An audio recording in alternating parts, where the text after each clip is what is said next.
안녕하세요. 저번에는 북부론에 대해서 얘기했고요.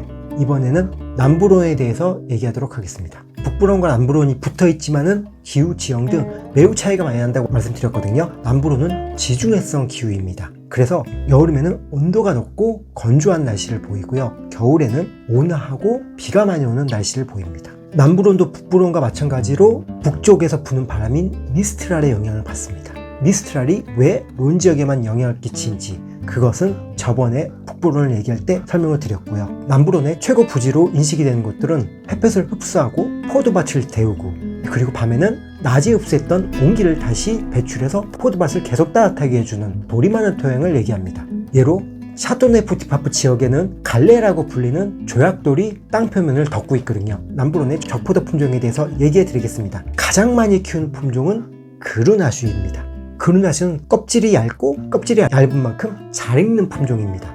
붉은 과시의 풍미를 갖고 있고 농축된 향신료의 향도 풍깁니다. 포도를 키울 때요, 포도나무의 모양을 잡아주는 걸 트레이닝이라고 하거든요. 그런데요, 남부론에서는 그르나슈를 키울 때요, 특별히 트레이닝을 하지 않고요, 그냥 밑으로 늘어지게 그렇게 키웁니다. 왜 그런 모양으로 포도를 키울까요? 아까 북쪽에 미스트랄이라는 강한 바람이 남부론에 영향을 미친다고 했잖아요. 그 바람의 영향을 덜 받게 하기 위해서 낮게 나무의 모양을 잡아주기 위해서 하는 거고요. 또한 낮게 자라다 보니까 토양의 온기도 잘 받는 그런 장점도 있어서 그렇습니다. 남부론에서도 시라를 키웁니다. 시라는 블렌딩할 때 탄닌과 색깔을 더해주는 역할을 합니다. 무르베르드도 레드와인에서 중요한 품종인데요. 시라와 비슷하게 탄닌과 색상을 부여하고요. 잘 숙성될 경우 검은과실의 풍미도 줍니다. 남부론은 매우 다양한 포도 품종을 키우는데요. 주요 품종으로는 하나만 더 얘기하도록 하겠습니다. 마지막으로 생소입니다. 붉은 과일의 풍미를 부여하고요. 레드와인 블렌딩할 때는 보조적인 역할을 하는 품종입니다. 그르나슈와 함께 로제 와인을 만드는 데도 쓰이고 있습니다.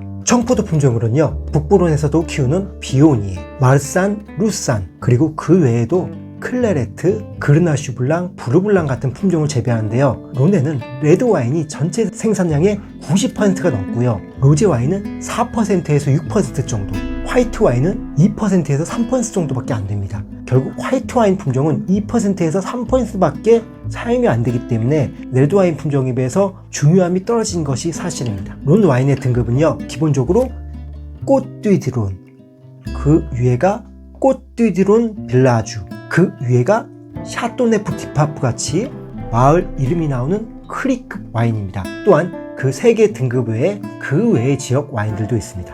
기본급인 꽃듀디론은 론 와인의 50% 이상을 생산하고 있고요. 대부분은 레드 와인입니다. 하지만 로제나 화이트 와인을 생산하더라도 꽃듀디론이라는 이름을 붙일 수가 있어요. 꽃듀디론 빌라주급은요, 일반 꽃듀디론 빌라주가 있고요. 꽃듀디론 빌라주 뒤에 마을 이름까지 붙인 것도 있습니다. 허가된 특정 마을에서 난 포도를 만들었을 때 그 마을의 이름을 붙일 수 있고요. 그 마을은 현재 20개가 있습니다.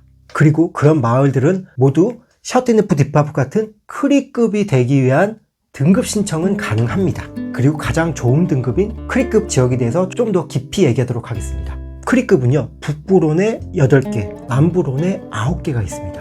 남부론의 크리들은 가장 유명하고 큰 샤토네프티파프, 그 다음으로 지공다스, 바케라스, 타벨, 리락, 뱅소르부, 케란, 라스토, 마지막으로 봄드브니지가 있습니다. 샤토네프티파프는 많은 분들이 알다시피 교황의 새로운 성이란 의미입니다. 유래는 아브니옹 유수와 관계가 있는데요.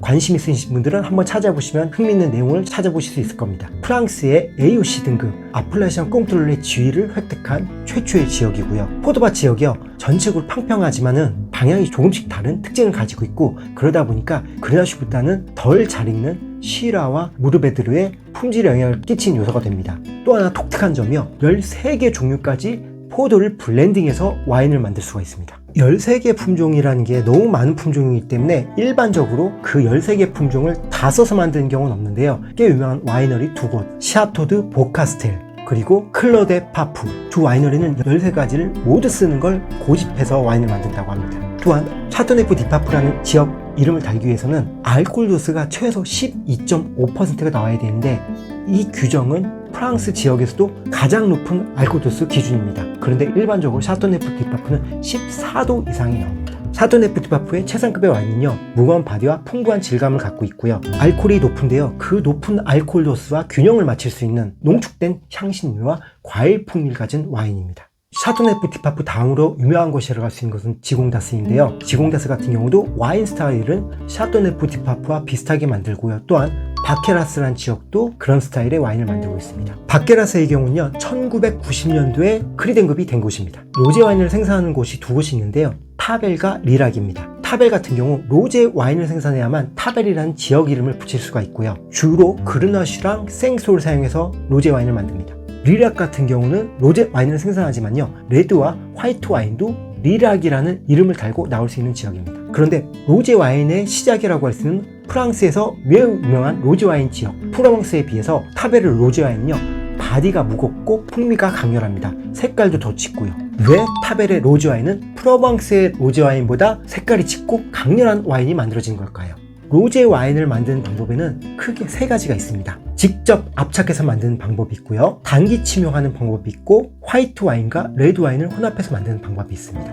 직접 압착 방식은요, 화이트 와인을 만들 때와 똑같이 포도알을 압착해서 포도즙을 뽑아내는 방식인데요, 적포도 품종이다 보니까 화이트 와인보다 좀 더 압착을 강하게 해서 포도 껍질에 있던 탄닌과 색깔이 같이 뽑아 나오게 하는 방식이에요. 단기 침용 방식은요, 일반 레드 와인과 같이 포도를 으깬 후에 즙과 포도 껍질을 잠깐 같이 놔둬서 포도 껍질로부터 탄닌과 색을 뽑아내는 방식입니다. 보통 6시간에서 24시간 동안 한다고 알려져 있고요. 그러다 보니까 압착하면서 색깔을 뽑는 것보다 더 많은 탄닌과 색이 추출되는 거죠. 그런데 프로방스의 로제 와인은 직접 압착 방식을 사용해서 만들고요, 타베르 로제 와인은 단기 침용 방식을 사용해서 만듭니다. 그렇기 때문에 타베르 로제 와인이 더욱 색깔이 짙고 파워풀한 스타일의 와인이 만들어지는 거고요. 혼합 방식은 말 그대로 화이트 와인과 레드 와인을 섞는 건데요, 일반적으로 와인의 전통이 있는 지역인 구대륙에서는 허용되진 않습니다. 단 샴페인은 제외고요. 샴페인에 대해서는 나중에 말씀드리도록 하겠습니다.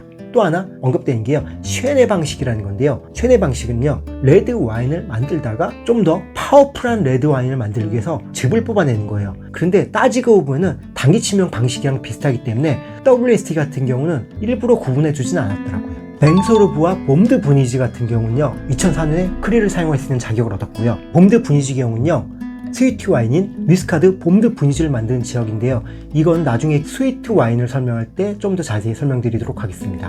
케란과 라스토는 2006년에 크리를 사용할 수 있는 자격을 얻은 마을들입니다. 오늘은 남부론에 대해서 말씀을 드렸습니다. 북부로는 좁은 지역에서 고급 와인을 만드는 그런 특징이 있다 그러면요, 남부로는 좀 더 편하게 마실 수 있는 와인들이 많은 지역이었습니다. 와인을 즐기신 데 도움이 되셨길 바라고요. 즐거움이나 도움이 되셨다고 하시면요, 구독과 좋아요 부탁드립니다. 감사합니다.